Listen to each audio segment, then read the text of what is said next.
இது Kinni AI news. இன்றைய முக்கிய செய்திகளுக்கு வரவேற்கின்றோம். நான் ரூபா. இஸ்ரேல் தாக்குதலில் காசாவில் 115 பேர் உயிரிழப்பு. நக்பா தினத்துடன் துயரக் கணங்கள். மே 15, 2025 காசா. பாலஸ்தீன மக்களுக்கு நினைவின் நாளாகிய நக்பா தினத்தில் காசா பகுதிகளில் மேற்கொள்ளப்பட்ட வன்முறை தாக்குதல்களில் 115 பேர், பெரும்பாலும் பெண்கள் மற்றும் குழந்தைகள், உயிரிழந்துள்ளனர் என காசா சுகாதார அதிகாரிகள் தெரிவித்துள்ளனர். கான் யூனிஸ் நகரில் மட்டும் கடந்த இரவிலும் வியாழக்காலை நேரத்திலும் 61 பேர் உயிரிழந்தனர். ஜபாலியா பகுதியில் உள்ள அல் தௌபா மருத்துவமனையில் நடத்தப்பட்ட தாக்குதலில் 15 பேர் உயிரிழந்தனர். மேலும் அல் அவ்தா, இந்தோனேஷியா மற்றும் யூரோப்பிய மருத்துவமனைகள் தாக்கப்பட்டுள்ளதாகவும், இதில் யூரோப்பிய மருத்துவமனை சேவையிலிருந்து வெளியேறியுள்ளதாகவும் தகவல் வெளியாகியுள்ளது. முற்றிலும் பொது குடியிருப்புகள் குறிவைக்கப்படுகின்றன. எச்சரிக்கையின்றி வீடுகள் மீது விமான குண்டுவீச்சுகள் நடத்தப்பட்டுள்ளன என செய்தியாளர் தாரிக் அபு அசோம் தெரிவித்தார்.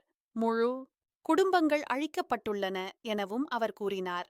இவ்வாறு வன்முறை அதிகரிக்கும் வேளையில் மறைமுக சமாதான பேச்சுவார்த்தைகள் கத்தார் தலைநகர் தோஹாவில் அமெரிக்கா, எகிப்து மற்றும் கத்தார் ஊடாக நடைபெற்று வருகிறது. மக்கள் மீண்டும் இடம்பெயர்வு. புதிய இடப்பெயர்வு தொகுதிகள் உருவாகின்றன. பிளவுபட்ட குடும்பங்கள், சிறுபிள்ளைகள் மற்றும் மூப்பர்கள் தங்கள் உடைமைகளை எடுத்து நகர்கின்றனர்.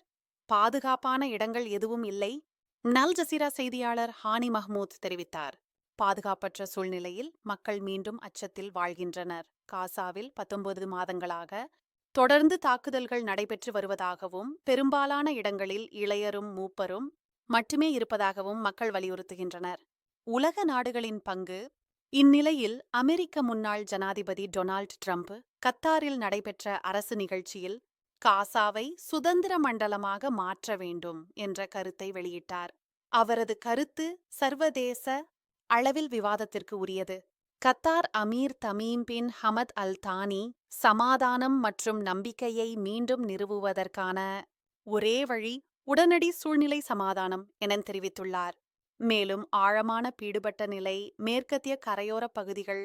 இஸ்ரேலிய நிதியமைச்சர் பெசலேல் ஸ்மோத்ரிச் மேற்கத்திய கரையோரங்களில் உள்ள பாலஸ்தீன கிராமங்களை அழிக்க வேண்டும் என வலியுறுத்தியுள்ளார். பல பகுதிகளில் அதிகாலை ரெய்டுகள், வீட்டு சோதனைகள் மற்றும் கைதிகள் குறித்து உள்ளூர் மக்கள் தகவலளித்துள்ளனர். முடிவுரை.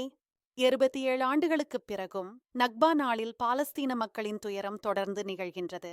சமாதான முயற்சிகள் தொடர்கின்றன, ஆனால் நிலத்தில் நிலவுவது தீவிரமான மனிதாபிமான பேரழிவு.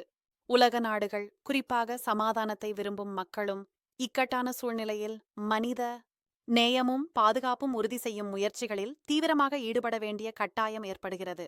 இதுதான் இன்றைய முக்கிய உலகச் செய்திகள். இந்த செய்தி அறிக்கை இத்துடன் நிறைவு பெற்றது. நன்றி. உங்கள் செய்தி வாசிப்பாளர் ரூபா.